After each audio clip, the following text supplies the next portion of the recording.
ये बात सुनने को मिलती है कि कोई हमारा जान पहचान का ही हमसे धोखाधड़ी कर देता है और नौकरी लगवाने के नाम पर एक बहुत मोटी रकम हमसे ऐड लेता है और फॉल्स डॉक्यूमेंट बना के दे देता है। तो आज हम इस वीडियो में चर्चा करेंगे कि 420 और फोर्जरी का केस कैसे होता है, इसमें पुलिस का क्या रोल होता है, कैसे बेल मिलती है, कैसे कोर्ट की प्रोसीडिंग होती है।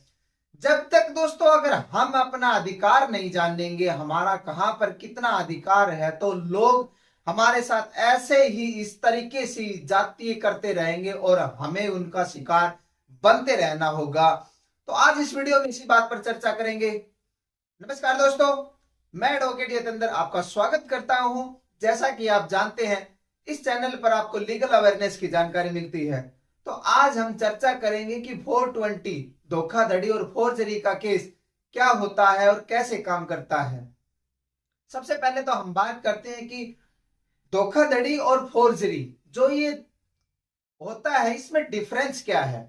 दोस्तों, जो 420 का जो केस होता है वो ये होता है कि जैसे मान लो आपने किसी के साथ कोई भी या आपके साथ कोई भी एग्रीमेंट करता है या कोई वादा करता है कि आप इतने पैसे दे दो और मैं आपका ये काम करवा देता हूं, और बाद में वो आपको काम नहीं करवा आपका वो काम नहीं करवाता है और आप उसको वो पैसा दे भी देते हो, तो ये 420 का केस बनता है। इसमें धोखाधड़ी तो ये होती है।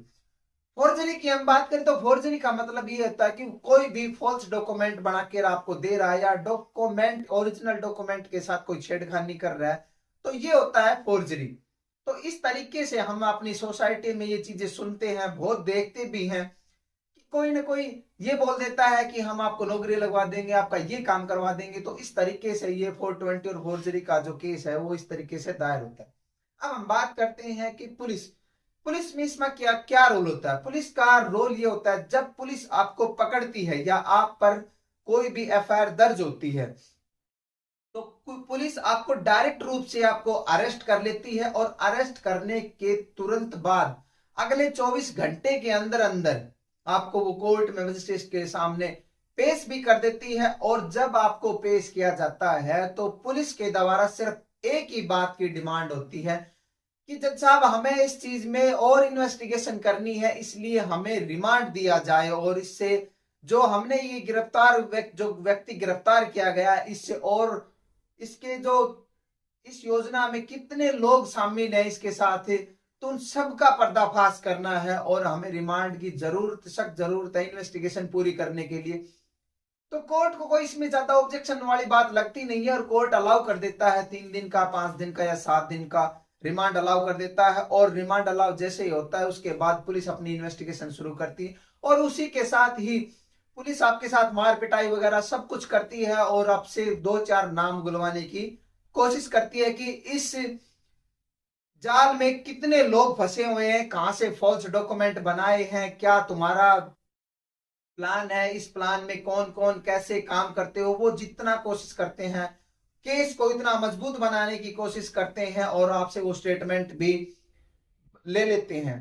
लेकिन दोस्तों, जब उनको ये सारी चीजें एविडेंस में वो सब चीजें लगा देते हैं, लेकिन उन पुलिस वालों को ये भी पता होता है कि जो आप पुलिस के सामने जो भी कोई व्यक्ति कोई अपनी स्टेटमेंट देता है वो कोर्ट में एडमिसिबल नहीं होती है, लेकिन फिर भी वो ये चीजें करते रहते हैं, क्योंकि उनको पता है जब उनका डिफेंस में कोई उनका लॉयर खड़ा होगा, जब अक्यूज्ड जो गिरफ्तार किया गया है व्यक्ति, उसके साइड से जो भी एडवोकेट पेश होगा कोर्ट में, वो उनसे पुलिस वालों से 70 सवाल पूछेगा और वो फंस जाते हैं। लेकिन फिर भी वो ऐसी चीजें करते रहते हैं।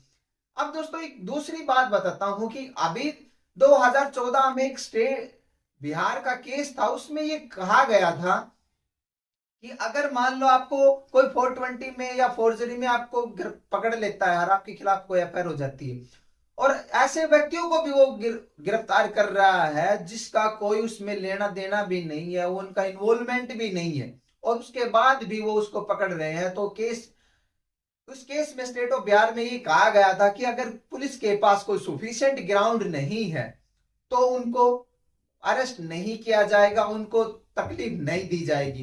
एक दूसरा केस और था, गिन्नी versus state of Maharashtra Madhya Pradesh का केस था। उसमें यह कहा गया था कि अगर आप उसमें इनोसेंट है, आपका उसमें कोई इन्वॉल्वमेंट नहीं है और आपको फिर भी गिरफ्तार किया जाता है, तो स्टेट सरकार आपको कंपनसेशन देगी। और गिनी versus state of Madhya Pradesh में यही हुआ था कि सरकार को उन व्यक्तियों को 5-5 लाख रुपए का कंपनसेशन देना पड़ा था।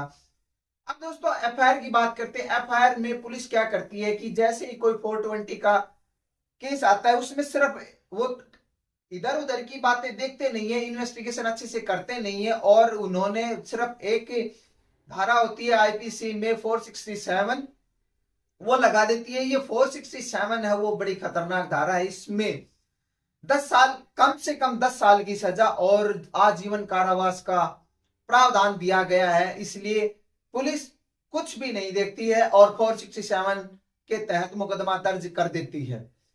जब ये मुकदमा दर्ज होता है तो इसमें आजीवन कारावास और 10 साल की सजा मिलती है। इसलिए पुलिस कोशिश करती है कि केस को ज्यादा से ज्यादा मजबूत किया जाए।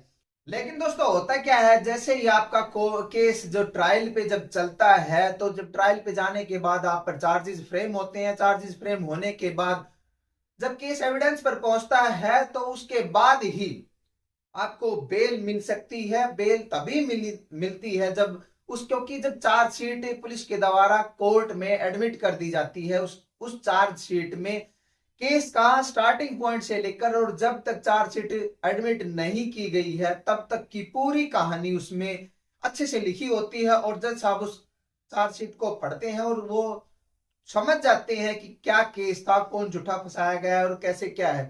तो जब हम बेल की बात करते हैं तो बेल में यही होता है कि चार्जशीट, जब तक चार्जशीट कोर्ट में नहीं आएगी तब तक आपको बेल भी नहीं मिलेगी।